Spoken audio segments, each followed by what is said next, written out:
3, 2, Look, I don't want to. Welcome back to the Dust Off the Mic podcast, ladies and gentlemen. Tell me more about your bad life decisions. It's and they's such a bougie bitch. I really don't care. The gulf between where you want to be and where you are I wouldn't let her touch me. is a lot smaller than you think. You're just not ready for something. That's what that was. We'll talk later. I see the process and the journey I'm supposed to be, but perplexed. Because I don't really see nobody close to me. Hopefully this ain't wasted. Oh my God. You gotta So I was like, all right, cool. You need the patience and the pressure to detonate. I'm trying to blow up. Gloves are off. Need to get it straight. Gifted with a vision and precision. I'm just trying to make it high key. Might be breaking free like I was Zion in some Nikes. Tucked at the crib, bro. You know just where to find me. Making beats and spitting crack verses pretty likely. Yeah. Socks with the Somebody told me I'm too jacked to do stand-up comedy. The fuck? You must not know a lot of fucking in-shape people if I'm too jacked to be funny. At least I'll never get Will Smith, you know? The guy was saying that, like, everybody's too intimidated not to laugh. Like, that doesn't make sense. Laughter is an involuntary response, regardless of who provides it. And I'm not gonna stop going to the gym because you think it's less funny that I have abs. You know, I actually got asked quite a bit, why did I buy this blazer? Today's the day you find out. To set up meetings with local spots in the area, Jersey gems, so to speak. And today is one of my all-time favorite spots that most people don't know about. And that is Woodstock Trading Company.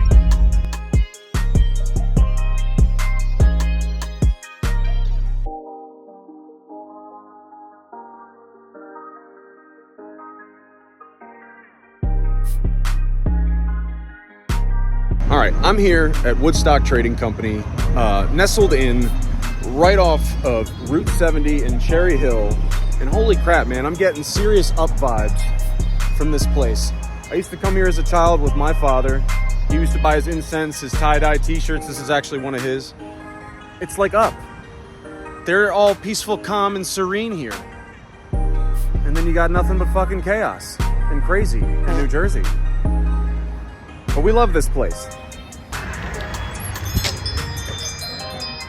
They sell incense, tie-dye t-shirts,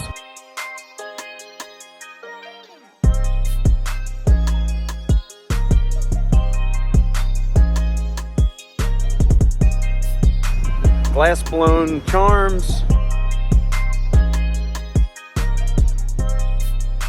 you name it, memorabilia. They host, drum circles and music events. Really just a cool little place that if you don't know about it, you might miss it.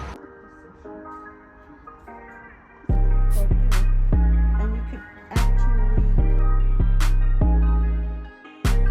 because we were supposed to have a band here, and they wanted to put it into us because they had no equipment.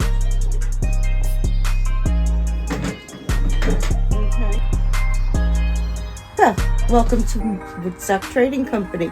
I'm Mom. Seth, also that. And more important, this is Maru. Most important. Our dermatology practice in the upstairs part of the building. Okay. We built a tour shop, so we were the only dermatologists with a gift shop. Wow. Yeah, we saw, and then we became members of Safe Place for runaways and then other people that needed a little time out. Wow. So like a transitional housing almost. Well, they would come in. It was interesting because in the early days, if we were down here with the medical thing, people would run up the steps and help themselves to merchandise, put things in the old cash register, tell us what they bought so we keep our inventory straight, and put money and make change in the cash register. Wow. Life was wonderful, and the music community was even better. And today's music people are even better. Young families, all ages get together and enjoy. So you started a medical practice, and then it just so happened that through the love of the music, you guys started this, all this that we see before you. And then you say you turned it into like a safe haven? Like it, then this is in the 80s, 90s, right? Mm-hmm. So you turned it into a safe haven. What was the type of people that would seek safety here? A lot of them were like kids going to high school that didn't seem to fit in. Mm-hmm. You know, they just didn't seem to fit in. I think they tried to pigeonhole them into being kind of mainstream and middle of the road. And I have found a lot of musicians happen to be very much mathematically inclined. Mm-hmm. And they listen to a different drummer. The whole thing has been kind of an organic process where we just kind of kept adding little things. Like we started, once we got recognized, we got bands to play here. You know, we had started having concerts and stuff. Bands would call us to play here for free. Well, that really kind of worked out well for us because it gave them exposure. I know you can't eat on exposure, but without it, you're nothing. And it just kind of grew, and we kept adding things here, things that maybe didn't work out, that we discontinued, and added other things that did work out.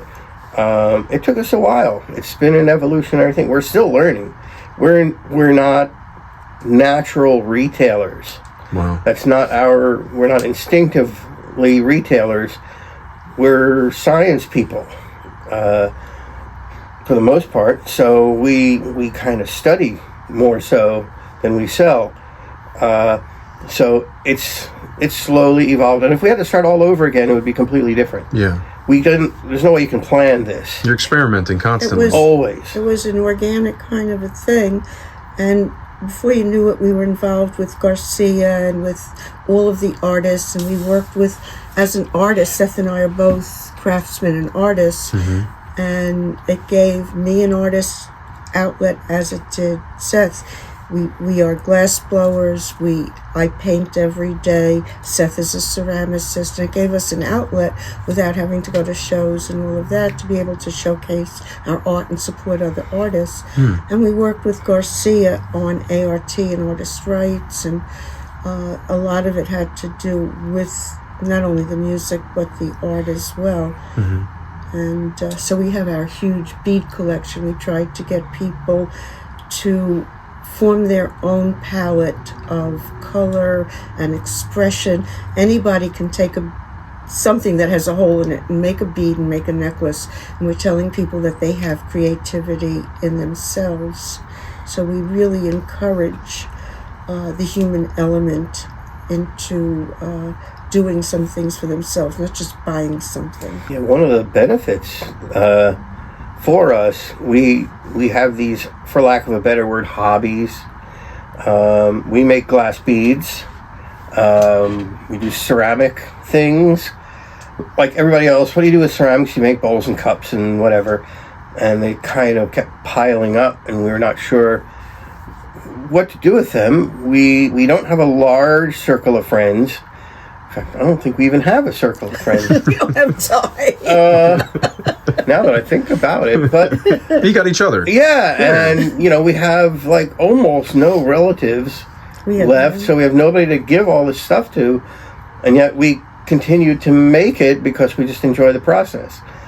The lucky thing is now because of this, we found we had a really good excuse, a good opportunity to try and get rid of some of the stuff that we're making and maybe get back some of the money that we spent on the process. So far as monetary gain, our hobbies are deep, dark red. That's the bitch about art. Yeah, It's never a guarantee you're going to get paid for what you love at that point. It's gratifying, to have people buy our stuff. We don't say, oh, we got money. No, it's like, we got rid of another object.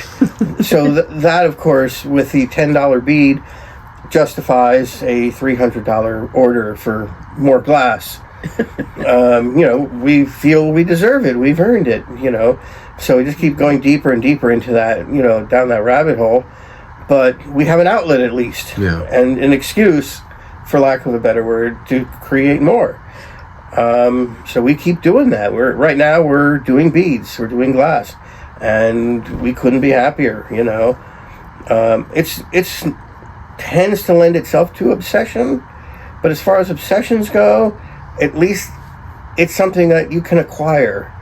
It's an obsession that you can approach. I have to wake up around 5 o'clock. Well, we wake up around 5 o'clock. Yeah. And before we go out to the studio, I have already painted a card. And every single mail order that comes into this store via the internet, I paint a thank you card. Every person has gotten not a copy, not a print, but an original watercolor card that I have hand painted and signed. Our clientele and the people who walk in this store become really members of the family. I don't know how God put us in the position to be here under these roofs and to have every person that walk in the store to be just good people. The love of music, the love of community, love of their children. It's not like a retail mall or anything like that.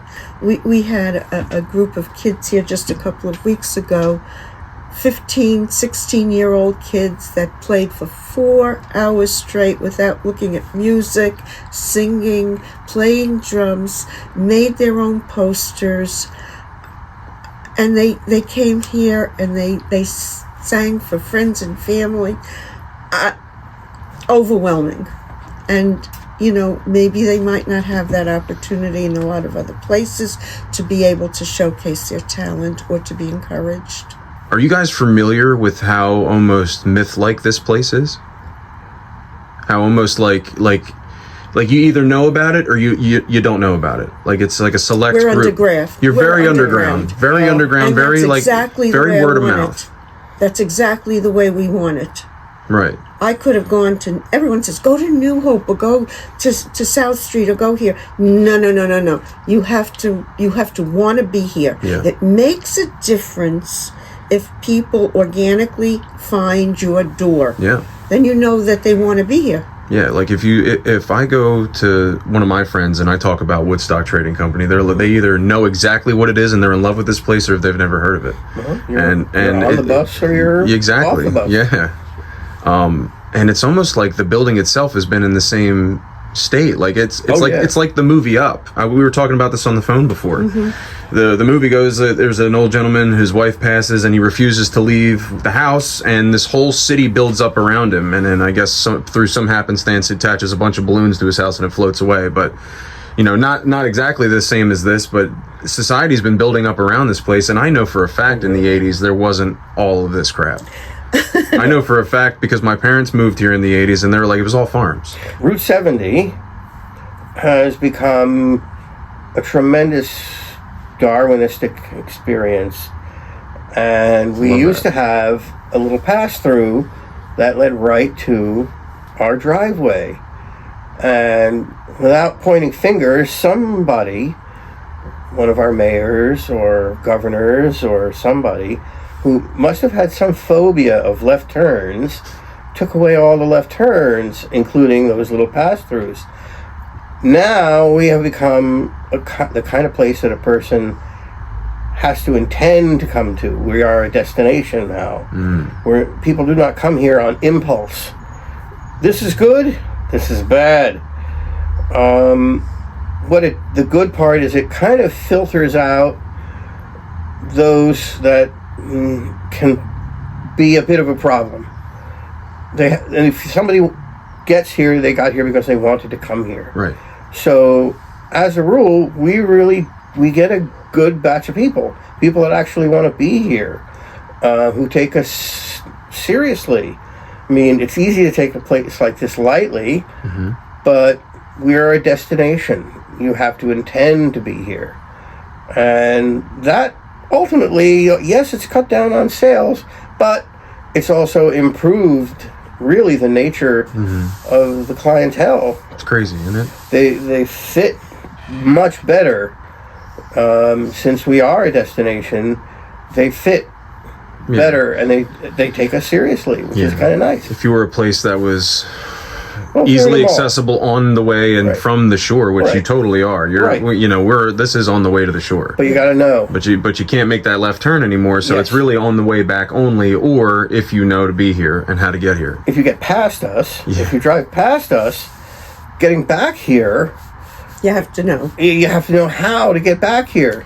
And the satellite systems, they seem to fail at certain times, and they seem to have trouble locating us. It's more that governor stuff they're blocking. Right. Yeah. I'm not going to. I love a good conspiracy. I don't point Let's fingers, go. but you know. Can I talk a minute seriously about something that we all need to talk about? Please.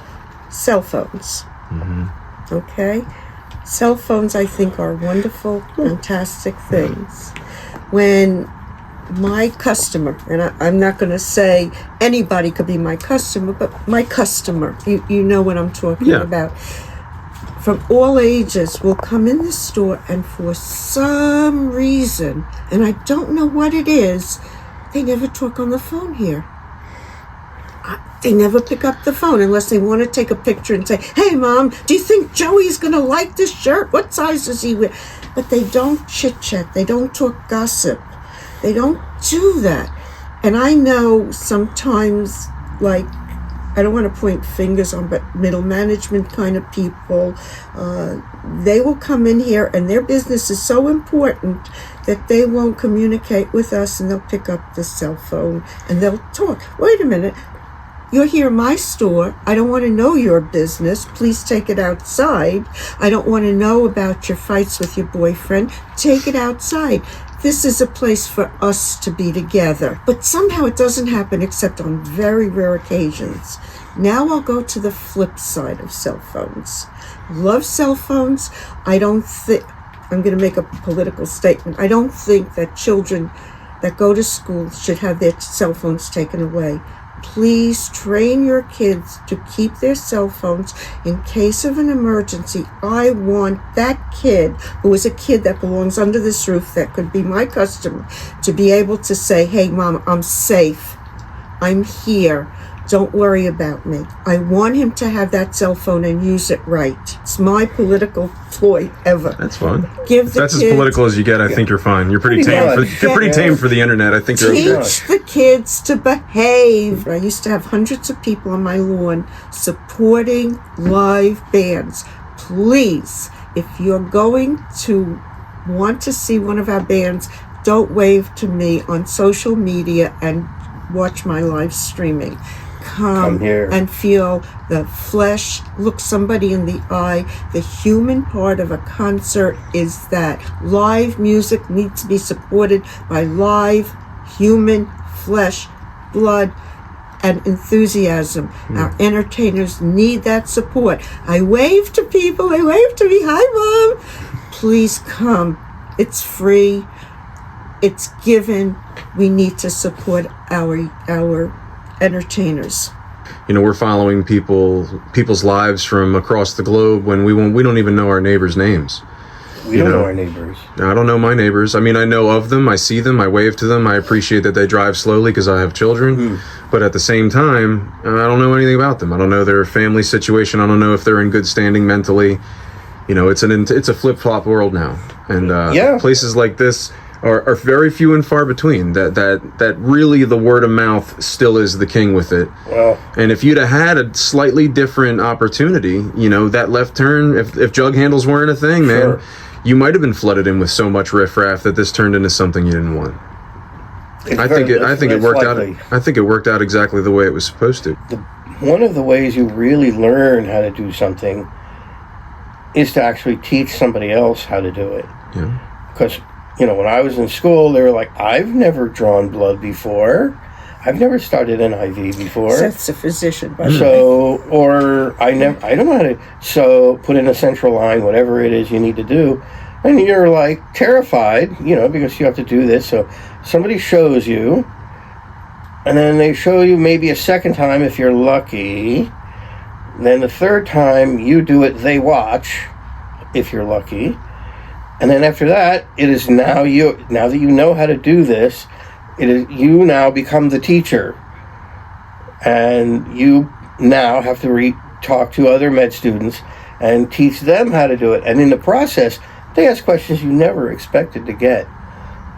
Things I never even thought about that, and it's like, because I just kind of do it without thinking, what's the angle at the needle should got crap like that. I never really thought about it. I just did it the way I was shown. And so in the process now, you're thinking about what you're doing, which is a blessing and a curse, because sometimes when you start thinking about what you're doing, you really mess up. Sure. Overthink it. Yeah, once you know that this counts. Everybody wants to be smart. Everyone wants to look smart, even if they're not.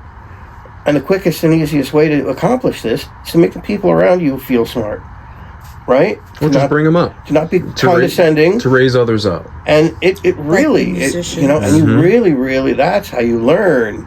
Like, all the finesse and subtleties are like, oh, we can do this another way. No, we're going to do it this way. Okay, until I learn how to do it this way, then you're going to teach us alternate pathways.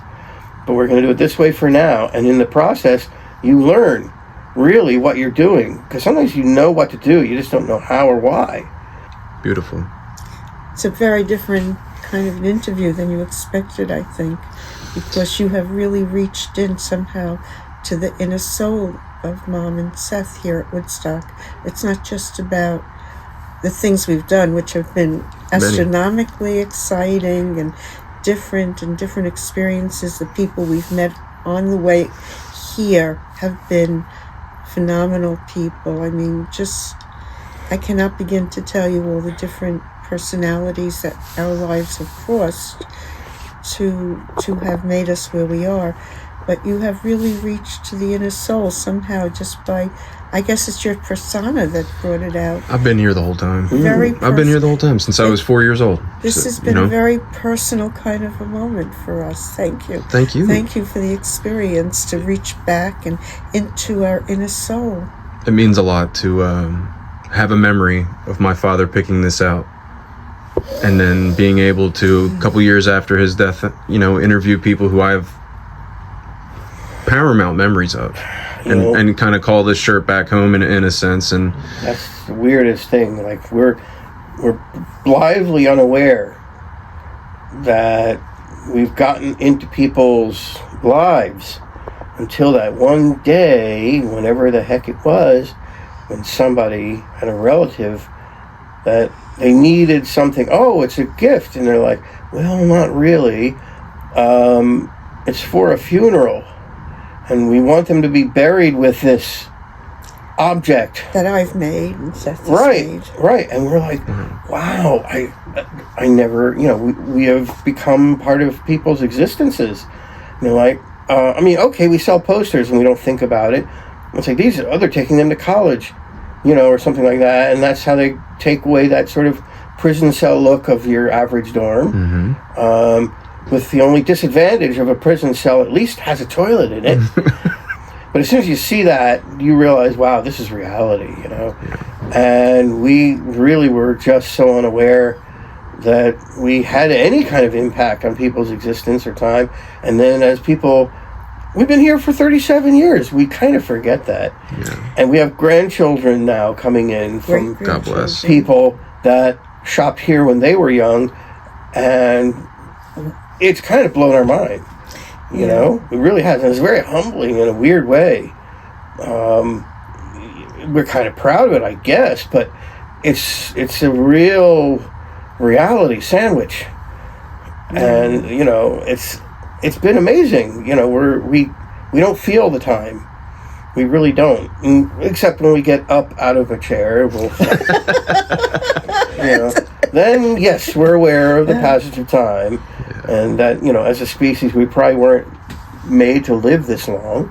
It almost seems like you're building up an inheritance to the next music culture. I hope so. And it seems like, because you can't describe your parents to somebody. They have to either experience them as a parent or they experience their own. You know what I mean? So something like this place you have to experience, you have to be a part of the culture in order to truly appreciate gaining something from it. And it seems like you not only have you done so much, but you want to do more and leave something to the next generation of people who might want to start a craft shop or blow their own glass, tie-dye shirts, and who knows? I went to, it was once called the Chicago Medical School.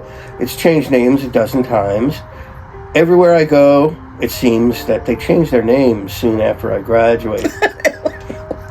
I got a phone call from the president of my college, because that's what kind of a college it was, or is. And she was like, we're interested. We want to know if you want another duplicate diploma. I'm like, for what? He said, well, we're Arcadia University now. I'm like, yeah, I heard about that.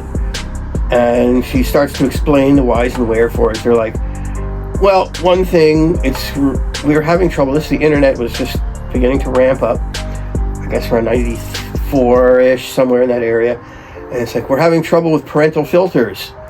And it's like, oh, it's called Beaver College. And it's like, yeah, okay. And I said, I'm assuming it's also a little difficult to get people to kind of take it seriously. That Waddy Wachtel and all those guys. Waddy. He always throws picks at us. I have a pick from Carlos Santana. That's a good thing. Yeah, well, I must have been 10, 11 years old. My father took us to, I think it was, I can't remember which venue, I was too little. But my brother won pit tickets from MMR, so we got front row at Carlos Santana. See again. And then about halfway through the show, he starts pointing at kids, and the bouncers pick us up, put us on the thing. I'm sitting next to Carlos Santana, and I got a tambourine in my hand. Oh my God, that's amazing. And then later on, he starts handing out picks to us, so I still got it in my studio. And that's cosmic that you mentioned that, because, of course, Black Magic Woman Carlos was Fleetwood Mac. How about that? Yeah. How about that? Carlos agreed to do a concert for, actually, I asked him, he loved Seth, I met Seth, I don't know when or where, loved him, and did the concert. And it was a horrible time that something happened in his life. I don't know if he got picked up or something for whatever. And he was doing a free concert in Fairmount Park that I actually did the sponsorship for. With I think it was YST at the time. When they were a classic rock station. Okay. Yeah, I did it with some wonderful people, and I did the whole sponsorship at that time for it because I felt I really wanted to be involved in the music scene. And he wouldn't come out to talk to anybody at all. He stayed in his little camper there on the grounds until it was his time to perform. And I got back there and I said, I've got Seth on the phone to say hello. And he came out and he spoke to Seth, who was in medical school at that time, and said, wish you were here. And he said, that's the wrong song. That's not you. He came right back at Carlos. All of the people that we've met that are actual musicians, I don't think we've disliked any of them. I think we enjoy the company of any of the musicians that we've met. Sometimes they even liked our company more than we like theirs, and that's happened. Certain musicians keep recircling back in our life, and we keep seeing them again. Particularly Donovan Leach. And we clicked, and we did this whole meditation thing, and it was a real, and just in a hotel lobby. He said we were part of the golden web. And you know what? I feel that way. I feel particularly Woodstock has been a magical thing for us. You have to understand. And it has been a golden web. It has been a very special place. I don't know how God guided us to be here. I mean, we could have lived very happily and probably more profitably by staying within the medical confines or whatever. And something drew us to being part of this and having a safe place. As glass blowers, we certainly could make paraphernalia and things like that. But there were too many people that would have problems seeing music and being in a clean, safe environment to be able to meet new friends and to go to new places and do things like that. I honestly do believe that a lot of the materials that are produced and should be looked at, a lot of them really needed to be investigated to help certain people and certain things, and not maybe for profit, but for the understanding of them. Some of the components that you need to look at, be it cannabis, LSD, or a lot of the others, needed to be done and looked at in a medical sense to really help people. Instead of just disregarded as something they made poisonous. They made it illegal and made people want it more. And now, I used to work in the freak-out tents. I worked at Woodstock with Wavy Gravy and all those guys. Seth did too, in the medical team. And when it came time for the last Woodstock thing, because we were out at Woodstock, I didn't know the kinds of medication or how to handle it. I was known as Mom when I would go and tell people you're safe, this kind of stuff. It wasn't for me. My greatest excitement was to get the white band and a free bottle of water with the cap. They give you the cap. They didn't want to give me another free bottle of water. I was always designated driver, and anybody that I would take home, they would have to give me the keys, and also they had to empty their pockets. No dirty stuff ever came in my car. No cigarettes in my ashtray. No, thank you. So, what happens here, this is my house, so people have to behave. Sure. This kind of business, they always assume that you're going to have paraphernalia, right? That's just, maybe you have to walk into the back room. I mean, I won't mention names, but there was a place in the Cherry Hill Mall in the 70s, and they had all kinds of neat stuff. But if you walk through the beads into the room that's bathed in black light, they would sell a 5-year-old a bong. They didn't care. Yeah. They didn't even think about it. It's a sale. A sale is a sale. Yeah. But it became the kind of thing where parents were, of course, very uncomfortable now with their kids going to the mall. Sure, they would buy them out before the parents had a chance to buy it. So we wanted to kind of create a place where it's like, Grateful Dead still have this stigma, of being a band whose audience, as well as the band themselves, are drenched in drugs. I can't deny that isn't completely true. But it is possible to actually be into the scene of the culture and everything, but not necessarily be into drugs. So, and we knew this, and our intent is to drive a wedge between these two things, the music and the culture and all that kind of thing and cool stuff, and this sort of idea that you have to be stoned to really dig it, and we want kids, when I say kids, anybody from any age, but we want the parents to feel comfortable to come in here, that their kids can come in here without supervision or having to explain what these strange objects are, and what they're used for, or just to say, we'll tell you later or whatever. Yeah. We like the idea that kids can come in here without adult supervision. We're kind of glad about that. And parents can sit in the car, and you know what? The kids, they want to get away from their parents anyway. They want to come in here without their parents. They want a little independence, and we make it so that they can do that. Although, I mean, again, stigma. We sell wine glasses and shot glasses, and I guess there's no rule against selling a 3-year-old a shot glass. But as long as it's not filled with something. I guess, as long as they fill it themselves, I guess, right? I have a funny story. Okay. Seth and I were doing a project with Garcia, okay? Hall of Mirrors. Hall of Flowers, right, yeah. Hall of Flowers, I'm sorry. Hall of Flowers. And it was ART and artists' rights. They were raising money for a lot of major artists who we used to hang out with a lot Amazing over people. the years. Oh my Amazing God. people. Yeah. They even wanted my art, which very flattered, but okay. It's great. Yeah. It is. Now we're having this big convention. Wavy Gravy's kind of there with being the announcer, as he was with Woodstock, and I worked with him very closely at Woodstock in the medical and the freak out tents and stuff.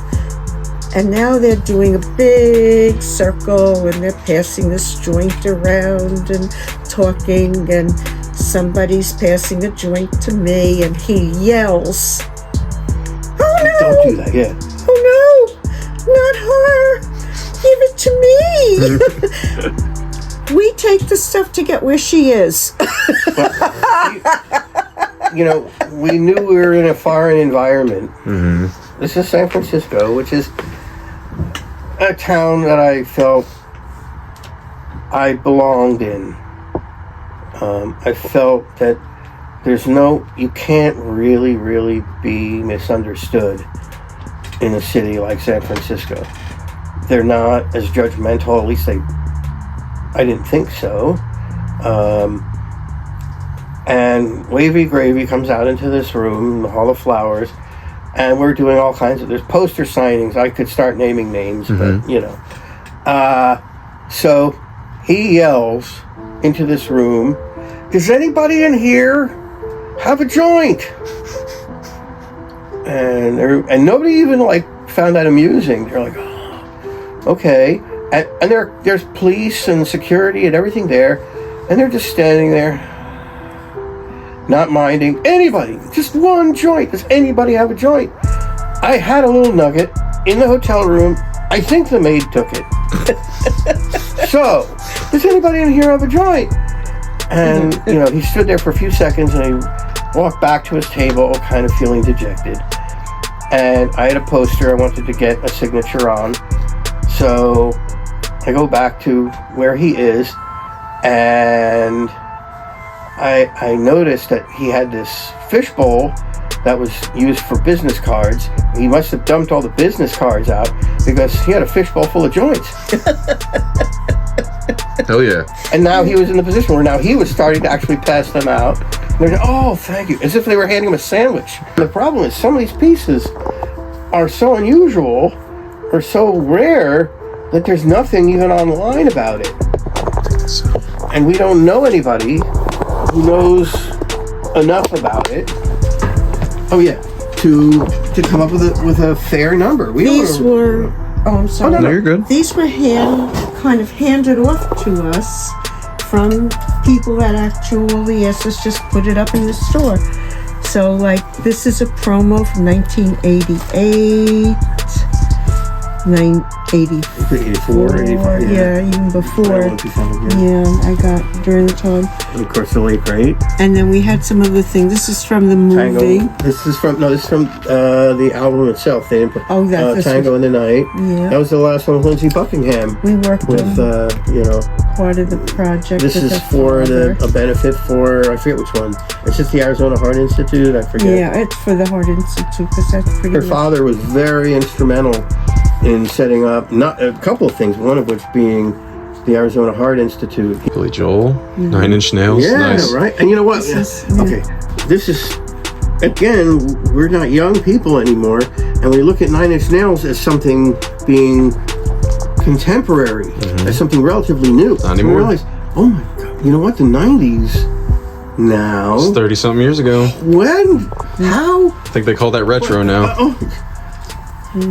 Henry Rollins' spoken word. Oh, please, He's our- don't get me started. He's our I love favorite. him. Yes, we love him dearly.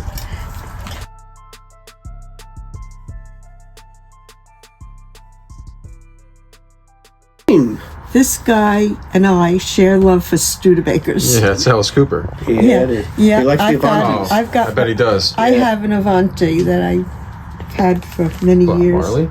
Ah, good. This is interesting because they reproduced this but without the They lyrics. didn't print the lyrics on it. I worked on this project actually. This is local. We want to be able to be in a position monetarily that we can keep doing this until we can't do it anymore. We're not greedy. We just want to keep doing this because I honestly don't know what the heck else I would do. I don't know what I would do it as an alternative to this. I'm not trained to do anything else other than something that I've chosen not to do. Right. So that's what we really ask for. We want to survive and live within our means, you know. Do not, if we have something here locally, do not support your local Amazon distributor. If you guys need any memorabilia, stay off of Amazon. Yeah.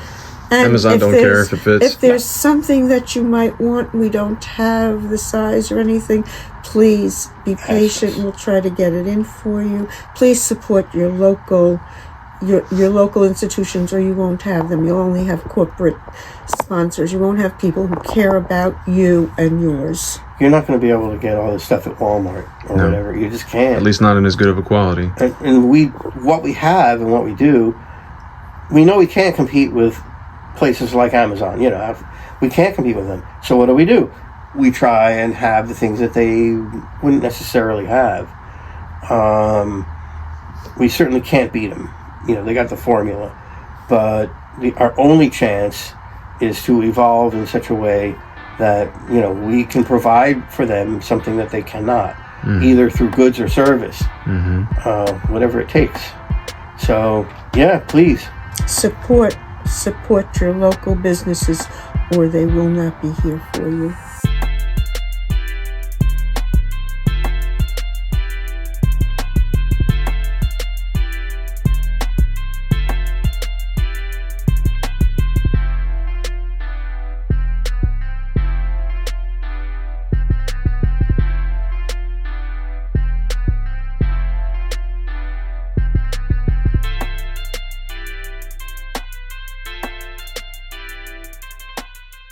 I don't wanna talk.